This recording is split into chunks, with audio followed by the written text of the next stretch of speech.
Canada's Prime Minister Mark Carney ice once again turning global headlines. And this time, it's not about standing up to Trump. It's about outsmarting both Washington and Beijing in one move. Because while the world debates tariffs and trade wars, Carney is quietly playing a long game. A game where Canada wins no matter who blinks first. China has made an unexpected offer. Scrap your 100% tariffs on Chinese electric vehicles and we'll lift our crushing tariffs on Canadian canola.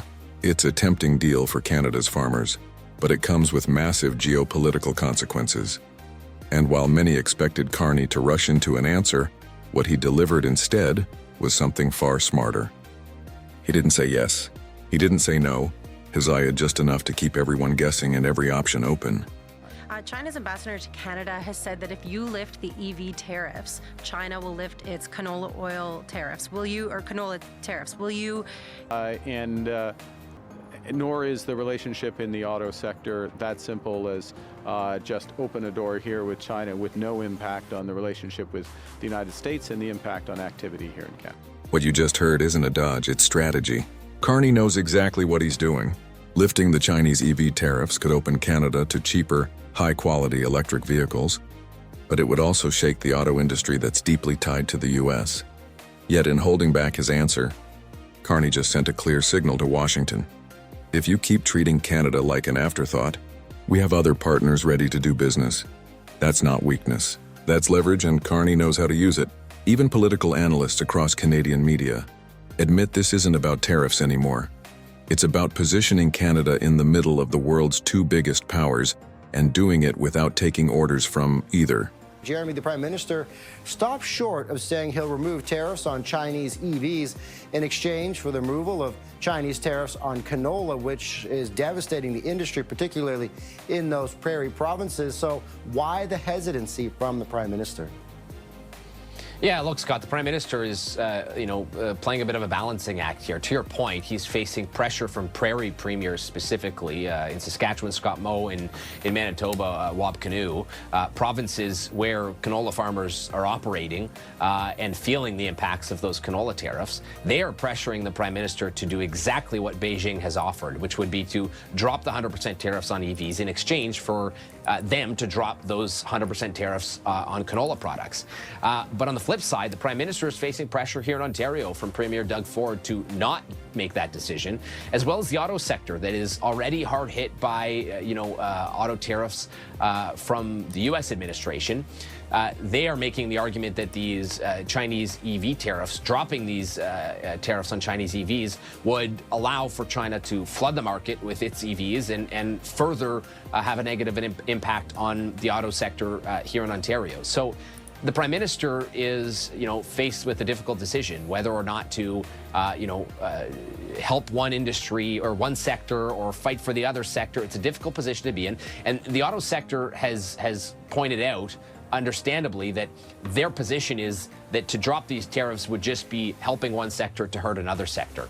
And so it's going to be a difficult decision, one way or the other, regarding what the Prime Minister does.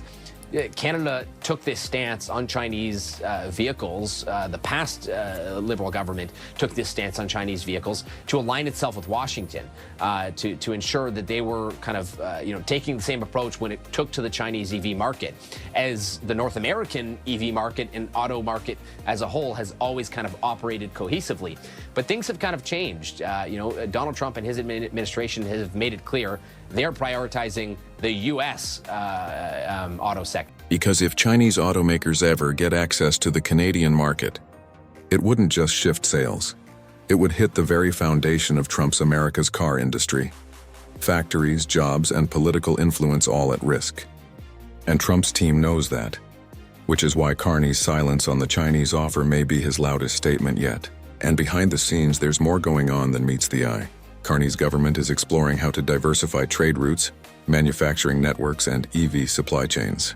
It's about economic sovereignty, making sure Canada isn't locked into Trump's unpredictable trade politics or dependency traps. By playing both sides, Carney is forcing both powers, Washington and Beijing, to treat Canada as an equal, not a follower. And that's a message both capitals are hearing loud and clear. This is the same strategy Carney used to not cave to Trump's bullying and to push back against Trump's 51st state rhetoric. Now he's doing it again, this time on a global scale, using trade as his chessboard.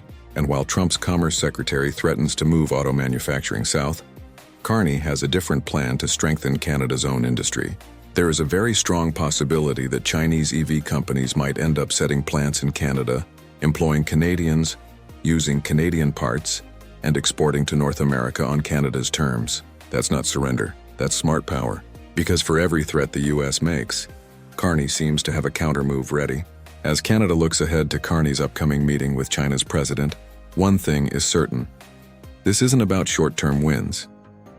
It's about long-term strategy.